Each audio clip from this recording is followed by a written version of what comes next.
Our next presenter is Miss Jessica Kiser. She's also from Floyd County. She teaches at Allen Elementary, and the title of her project is Can Coding Support Understanding of Basic Math Concepts? And she teaches Head Start. Let's give it up for Miss Jessica Kiser. Okay. Hello, everyone. My name is Jessica Kiser, and I teach preschool in Floyd County, preschool Head Start, Floyd County Allen Elementary. My research project is, like he said, can coding support young children's understanding of basic math concepts? And my project also targets children ages 3 to 5. The problem that I've identified in my classroom is that children seem to be struggling with math more than literacy, more than any other area. And a couple more so than others, like spatial concepts and patterning. I have noticed that these seem to recur year after year. And somehow, year after year, I still teach the same way, hoping, well, maybe this group will get it, or maybe this group will get it. Well, after much reflecting, I can see that I need to catch on and do some changing with my delivery of the concepts. Because apparently, based on the early childhood assessments, the method that I have used isn't working. This is the reason that why I also ordered the PBS tablets for my children to use. I feel that spatial concepts and patterns are a challenge to teach children because these concepts children have the least amount of exposure to. You don't really hear parents say, well, look behind you, or put it under there, or put it on top of the shelf. Parents don't know to teach these words, which I also hope to educate parents on this throughout the project as well. So researching this, I learned coding can help students break down problems.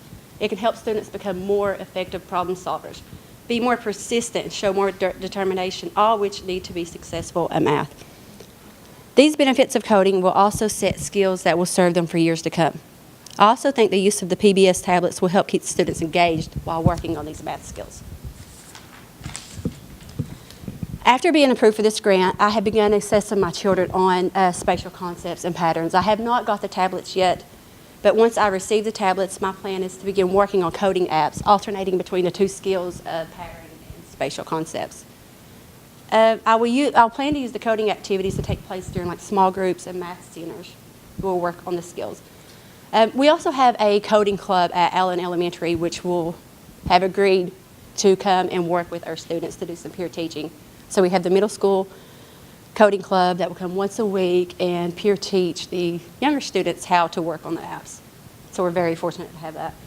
For example, this might look like we're working on AB patterns. A student would come in and work on the tablets with the AB patterns, and then we would do AB patterns using Unifix blocks or pattern cards.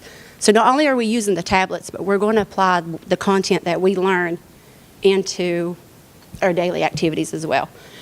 The data will be collected by writing my anecdotal notes and then scored 2 times during the timeline. This data will be collected and used to give the pre- and post-assessment. I will also be using a checklist that will show children's knowledge of the skills before and after each lesson. And I hope to do this at least once a week. The timeline of this project will be from present to April. How will I know it is a success? I will know it is a success by the improvements seen on the spring assessment.